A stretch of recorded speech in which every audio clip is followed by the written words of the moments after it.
देश भर के सभी सियासी दलों की धड़कनें तेज हो गई हैं और हो भी क्यों ना, देश का सबसे बड़ा त्योहार जो चल रहा है। जी हां, सभी पार्टियों के दिग्गज नेता अपनी अपनी सियासी ताजपोशी के लिए बेकरार नजर आ रहे हैं। एक चरण के चुनाव हो चुके हैं और अब दूसरे चरण के चुनाव भी हो रहे हैं। चलिए नजर डालते हैं यूपी की सीटों पर हो रहे चुनावों पर।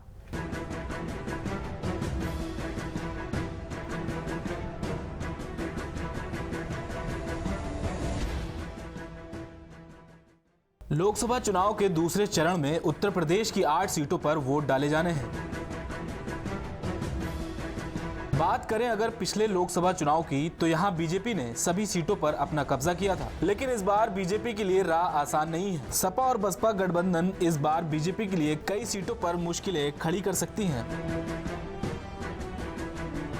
18 अप्रैल को उत्तर प्रदेश की जिन 8 सीटों पर चुनाव होना है, उनमें नगीना, अमरोहा, बुलंदशहर, अलीगढ़, आगरा और फतेहपुर सीकरी पर बीएसपी उम्मीदवार हैं, जबकि हाथरस से समाजवादी पार्टी और मथुरा से आरएलडी चुनावी मैदान में है। लेकिन हर सीट का समीकरण अलग अलग है। बीजेपी के सामने बड़ी चुनौती है इन सीटों को बचाए रखने की।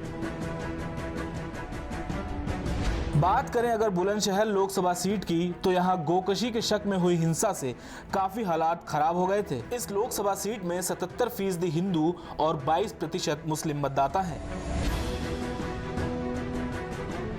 इस सीट पर इस बार दलित मुस्लिम वोट बैंक का समीकरण बीजेपी के लिए परेशानी का कारण है। वहीं अलीगढ़ भी किसी न किसी वजह से चर्चा में रहता है। यहाँ के विश्वविद्यालय में जिन्ना की तस्वीर को लेकर काफी विवाद गर्मा गया था। बात करें अगर फतेहपुर सीकरी लोकसभा सीट की, तो यहां अब की बार चुनाव काफी दिलचस्प हो गया है, क्योंकि बीएसपी उम्मीदवार गुड्डू पंडित ने कांग्रेस प्रत्याशी राज बब्बर को जूते से मारने की धमकी दी है। सुन लो राज बब्बर के, तुमको और तुम्हारे नेता नचनिया को दौड़ा दौड़ा के जूतों से मारूंगा। झूठ फैलाया समाज में, जहां मिलेगा गंगा मां की सौगंध, तुझे जूतों से मारूंगा, तुझे तेरे दलालों को। अब देखना होगा कि कौन सी पार्टी यूपी की इन 8 सीटों पर बाजी मारती है। यूपी में बीजेपी की राह कांटों से भरी दिख रही है। दरअसल यूपी में गठबंधन की स्थिति काफी ठीक दिख रही है। जिस तरह से बीजेपी ने पिछले लोकसभा चुनाव में 70 से ज्यादा सीटें जीती थी और अपना परचम लहराया था, लेकिन इस बार ऐसा लग नहीं रहा है कि बीजेपी यूपी में कुछ खास कर पाएगी। अब देखने वाली बात यह होगी कि क्या इन सब के बीच बीजेपी एक बार फिर से अपनी सरकार बनाने में कामयाब हो पाएगी कि नहीं। ये तो 23 मई को ही पता चलेगा। Bureau report, prime TV.